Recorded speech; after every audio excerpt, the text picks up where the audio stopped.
ओम शांति। सभी बच्चे कैसे हैं? वाह, ये होता है प्यार। किसके साथ है? बाबा के साथ। कितना है? बहुत सारा है। आनंद। कितना प्यार है बाबा से, है ना। जहाँ बाबा पहुँच जावे बच्चे दौड़े दौड़े चले जाए, है ना। प्यार है ना। वाह, वंडरफुल बाप के वंडरफुल बच्चे। अच्छा, साकार के दिन याद करो जब सब अपने अपने कंबल लेके आते थे, अपनी बाल्टी लेके आते थे, हैं? सब अपनी अपनी व्यवस्था करके आते थे। जब उनको याद करोगे ना तो थोड़ी भी असुविधा लगेंगी ही नहीं, है ना। तो याद कर रहे हैं। तो बैठे हुए हैं। अच्छा, तो कंबल वाले बैठे हुए होंगे ना। कंबल वाले भी बैठे हैं। सब तो कहते हैं क्या बाबा साकार में आप मिले नहीं, है ना, हमने पालना नहीं ली। तो साकार की अवस्था कैसी थी, क्या थी, ये सोचा।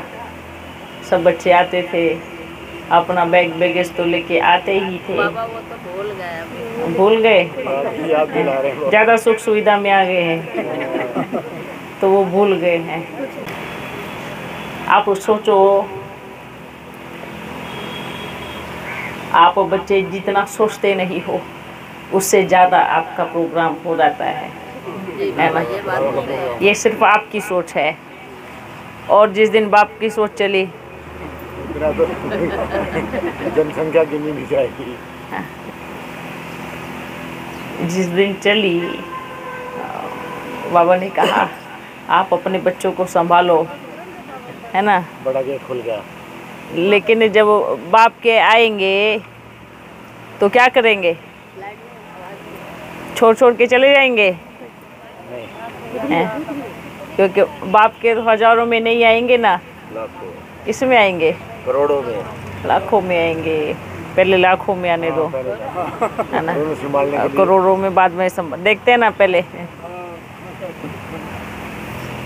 देखो बच्चे, जहाँ बड़ी दिल है ना वहाँ हजूर हाजिर है, और जहाँ मजबूत वाला संगठन है ना वहाँ बाप बच्चों की मदद करने के लिए स्वयं हाजिर हो जाते हैं।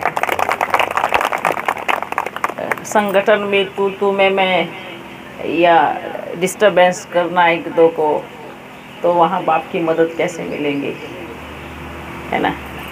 तो हमारा संगठन कैसा होना चाहिए, संगठन की ताकत कैसे होनी चाहिए,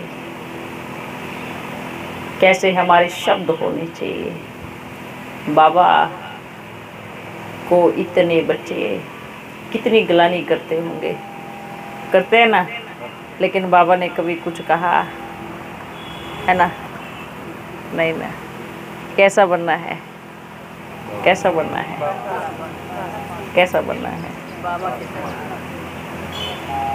तो अब सब बच्चे चेक करें कि कितनी परसेंटेज में बने हैं।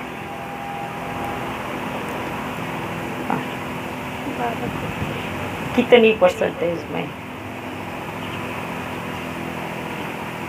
हम आपस में, क्योंकि सतयुग आ रहा है ना, सतयुग में सब एक भाषा, एक मत, एक राज्य है, और बहुत प्रेम होगा, प्यार होगा। तो वो जो संस्कार है वो यहीं से ही जाएंगे ना अंदर, यहीं से ही जाएंगे, या सतयुग में ही आएंगे? यहीं से जाएंगे। बाप आया है बच्चों को हीरा बनाने के लिए, तो क्या करना है, क्या करना है? वो जो संस्कार है ना वो अभी ही धारण करने हैं, ऐसा नहीं है कि सतयुग में जाएंगे तो सतयुग में संस्कार धारण हो जाएंगे। सतयुग में तो सिर्फ कैसेट बजेगी। रिकॉर्ड कहाँ होता है? रिकॉर्ड कहाँ होता है? संगम पर। कैसेट कहाँ बजती है? सतयुग में पूरा कल्प बजती है, पूरे 5000 कल्प बजती है। तो अब क्या करना है? आत्मा की जो कैसेट जो बीच बीच में कभी कभी डिस्टर्ब हो जाती है ना, फंस जाती है, तेरे मेरे में अटक जाती है, फंस जाती है, फंस जाती है ना। आवाज़ नहीं निकलता, और निकलता है तो तोड़ फोड़ करता है बरबर आती है ना। ये तो निकलता ही नहीं, जब मुंह सूज जाता है, और जब निकलता है तो कुछ भी बोलते हैं। क्योंकि ड्रामा बड़ा कल्याणकारी है, ठीक है। ये संगम क्या है? सीखने, सीख भी रहे ना, है ना। कुछ गलती होती है तो फिर उसको क्या करते हैं, बोलते हैं ना, गिरेंगे नहीं तो उठने का अनुभव कैसे होगा, है ना। जब गिरेंगे ही नहीं, लगेगी ही नहीं, तो उठने का अनुभव कैसे होगा।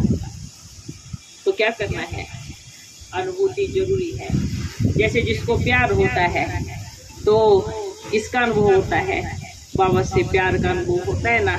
बिना अनुभव के कौन आएगा, कौन ठहरेगा, कौन रुकेगा।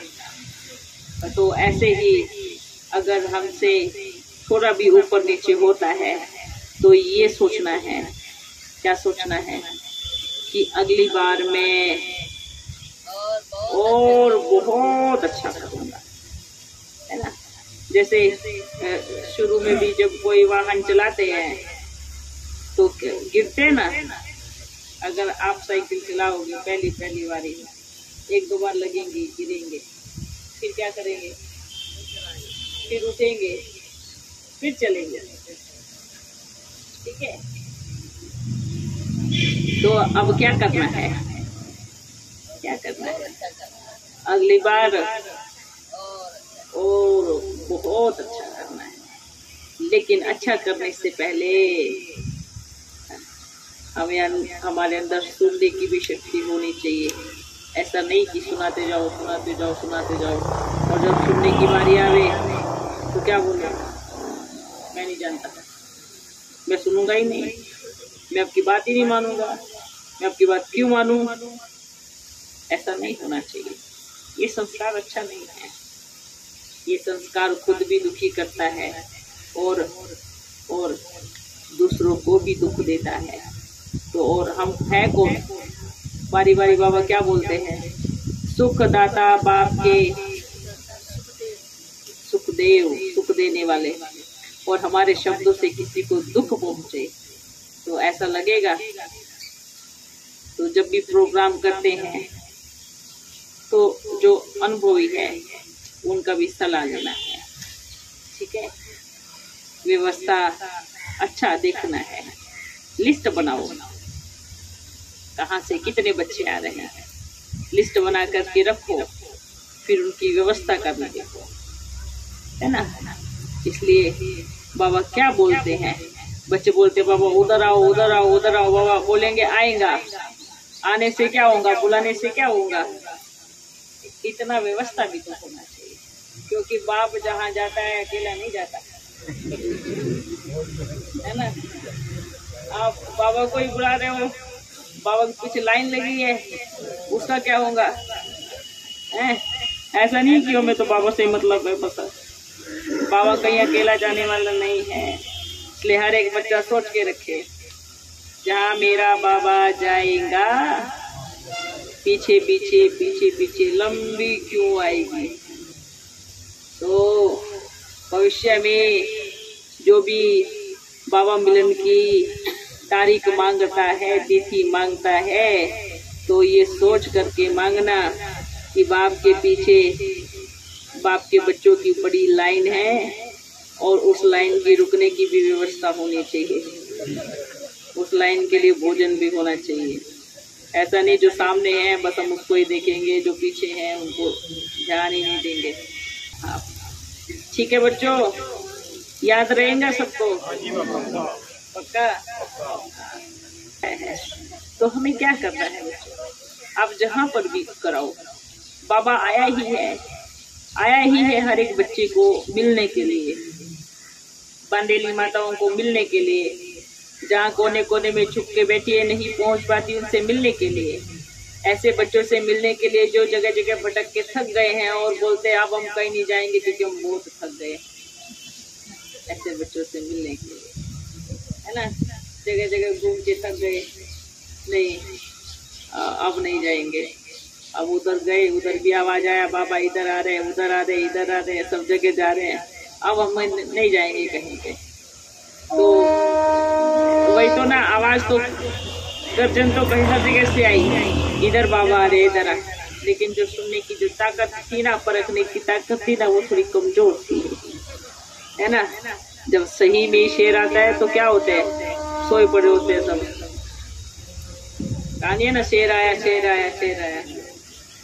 अब देखो बाबा आया है तो इतनी हमारे अंदर पहचानने की ताकत, क्योंकि बाप को कैसे पहचानेंगे? प्यार से। जितना बाप से प्यार होगा ना, ऐसे ही बाप को पहचान सकते। ठीक है बच्चों, चलो आप सब बच्चों का भी जाने का समय हो गया है।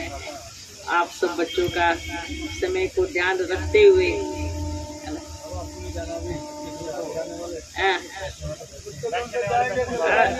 देखो, जब बाबा बच्चों को लेके आते तो साथ में जाएंगे ना, हम ऐसे थोड़ी भाई अपन भी पीछे पीछे जाते हैं साथ में।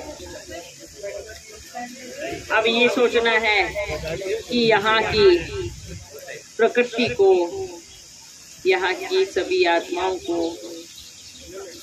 बाप ने तो कदम रख दिया है, लेकिन संदेश इतना तीव्र गति से जाए, ठीक है ना, बहुत तेजी से जाए। तो अगली बार क्या करना है? संकल्प क्या करना है? दिल भी बड़ा, और क्योंकि बड़ा बाबा है ना, तो इतनी जगह में काम नहीं करता बाबा, है ना? दिल भी बड़ा और स्थान भी बड़ा, ठीक है? आप बच्चे बोलते ना बाबा भीड़ लगाओ, जल्दी जल्दी हो, जल्दी। वही तो पूछ रहे, आपके पास इतनी व्यवस्था है? क्योंकि फर्स्ट चांस आपको है, सेकंड अपन लेगा, ठीक है? फिर ये तो नहीं कहेंगे ना बाबा हमें तो एक बार चांस तो दे के देखते हैं कि हम क्या करने वाले थे। तो ये चांस किसको है? किसको है? बच्चों को है। तो बाप भी जरूर लेगा, ठीक है? अच्छा बच्चों, सबके लिए गोली लेके आओ। जी जी।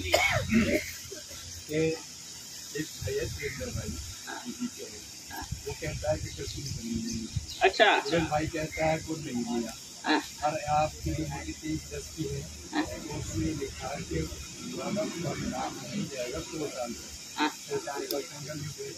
और राज तिलक करके ही जाएगा। तो 2036 में जैसे राज तिलक हो जाएगा तभी जाएगा। संगम आगे हो जाएगा। देखो बच्चे बैठो, कोई बोलते हैं श्री कृष्ण ने जन्म ले लिया, तो सबसे पहले बात ये है कि जो ये बोलते हैं वो ड्रामा के पूरी तरह से ज्ञाता नहीं है, क्योंकि कहते हैं ना कि जब जन्म होगा तो 70% सफाई हो जाएगी। कोई बड़ा मेहमान आने वाला होता है तो क्या कचरे में आएगा? क्या है? कचरे में आएगा? आपको यहाँ का मुख्यमंत्री प्रधानमंत्री भी आता है तो आप कितनी सड़कें धुलाई होती है, साफ सफाई होती है ना। तो बच्चे बोलते हैं कि जन्म ले लिया,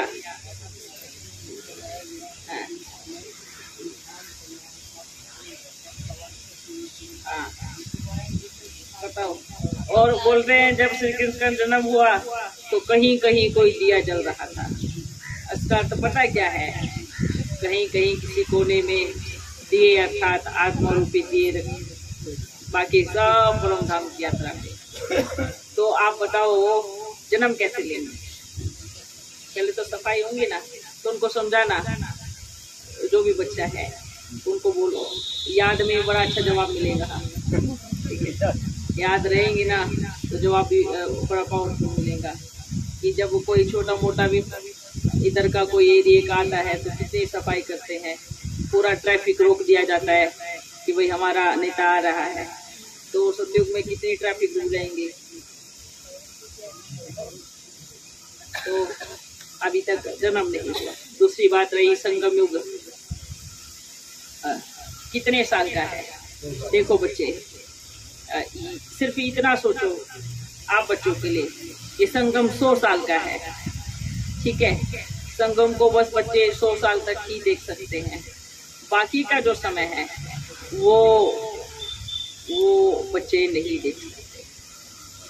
ठीक है, बाकी के समय का छोड़ दो। संगम युग 100 वर्ष का है।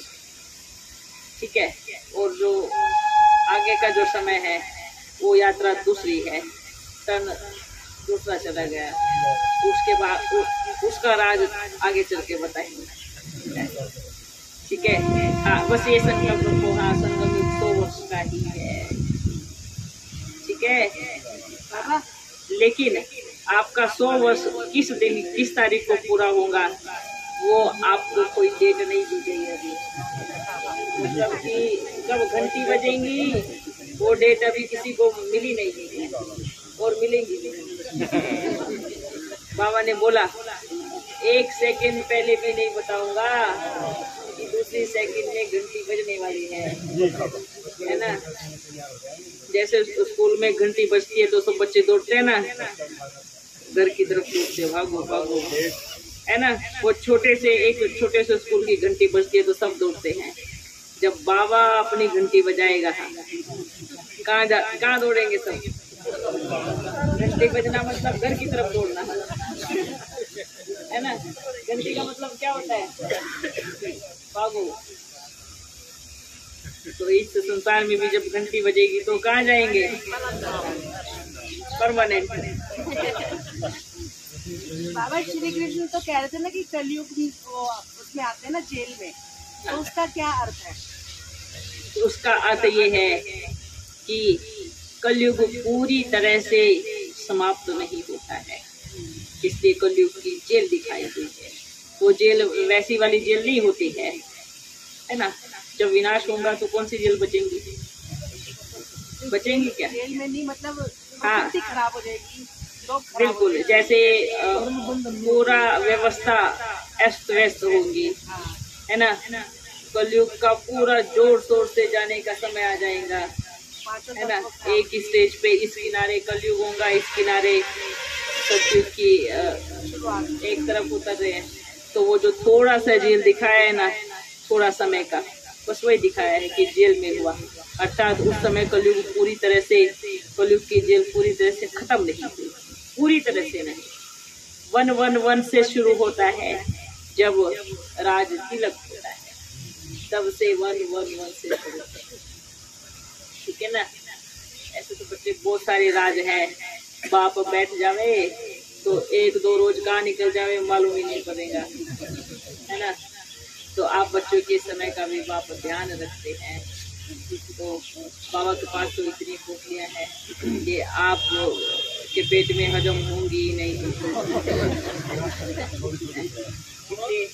बाबा को मालूम पड़ गया ना बच्चों को कितना खुराक है, तो उसके अनुसार देते हैं। आओ देखो, साकार में भी सब पेपर में निकला, ये दादा बूढ़ा हो गए, इनको 116,108 आनी चाहिए, है ना। पहले दादा को कोई जानता नहीं था, लेकिन जैसे पेपर में गया तो सब जानने लगे ना, सबको मालूम पड़ गया हाँ एक लक्की दादा भी है। तो ये नहीं सोचना है फ्री में एडवर्टाइजमेंट हो रही है, फ्री में न्यूज चल रही है, तो बहुत अच्छी बात है ना।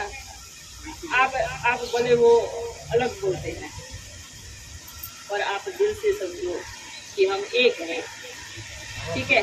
और जो बोलते हैं ना, जो हमारे काम की चीजें हम वही तो उठाएंगे ना।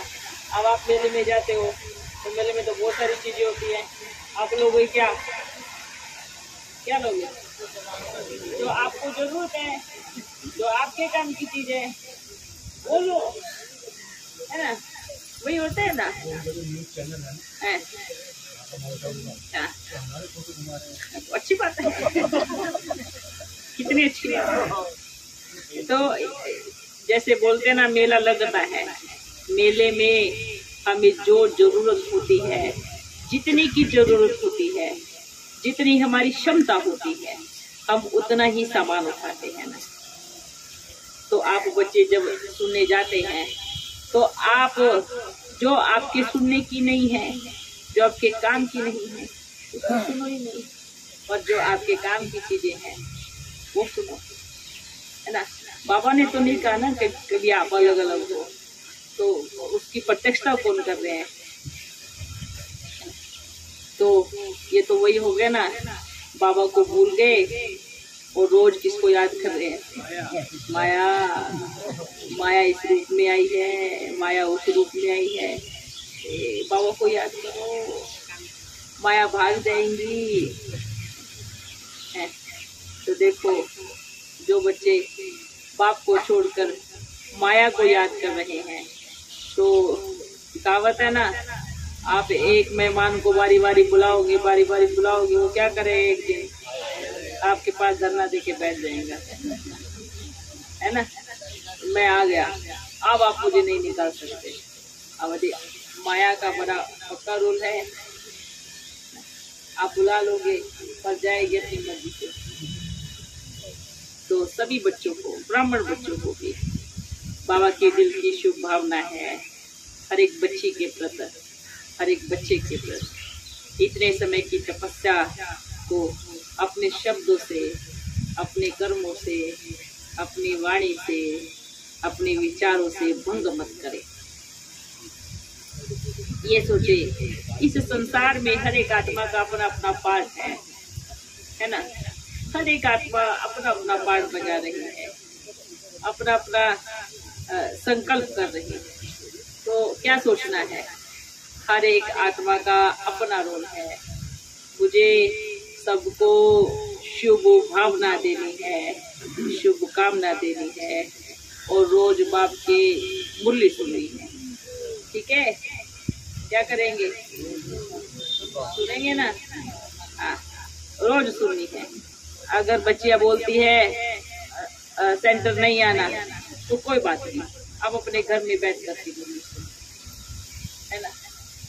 तो क्या करना है? खैर अभी कोई बच्ची नहीं रोकेगी, तो हर एक बच्चा याद रखे कि मुझे रोज बाबा की मुरली कभी मिस नहीं करनी है। आप बच्चे जैसे पहले चल रहे हैं ऐसे चलो, रोज जाओ, रोज सेवा करो, रोज मुरली सुनो, बाबा को याद करो, उसमें परिवर्तन नहीं करना है। ठीक है बाबा, एक दीदी बोल रही है कि ये ओम नमो शिवाय क्यों शुरू कर दिया आपने? कितनी अच्छी बात है, भक्ति बोलो। के अंदर, ज्ञान के अंदर भक्ति में क्या आप मिक्स कर रहे हो आप लोग? ओम नमो शिवाय का मतलब क्या होता है? मैं अपने खुद को याद करती हूँ। हाँ, तो रोज मुरली में क्या बोलते हैं? क्या बोलते हैं? रूहानी बच्चों की, रूहानी बाप दादा को बड़ा मीठा मीठा याद किया, तो वो ओम नमो शिवाय है। बस भक्ति मार्ग का बोल रहे हैं। हाँ, वो समझने सोचने की फर्क है। ओम, मैं अपने शिव परमात्मा को नमस्कार करती हूँ, ओम नमो शिवाय। ये इसमें कौन सी भक्ति मारा गया? जो आप मुरली में रोज बोलते हो वो हम हर घड़ी बोलते हैं, वाह मेरे बाबा। हम बोलते हैं। हाँ, तो बाबा तो सबका है ना, तो कोई बात नहीं। हर एक आत्मा का अपना अपना पार्ट है, हर कोई अपना अपना पार्ट बजा रहे हैं, बस हमें अपना पार्ट बजाना है। ठीक है। हाँ,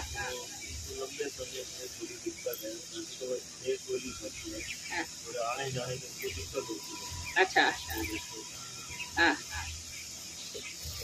तो उनको ठीक कर दे।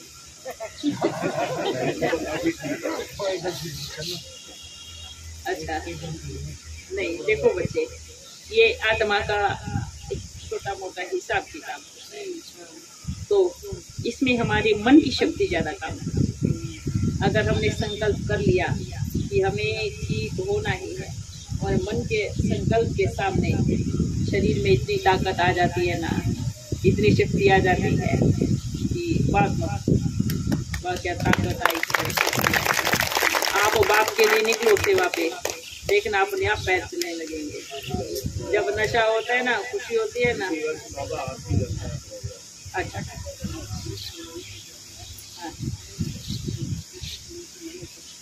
हाँ, माया भी किस पे वार करती है?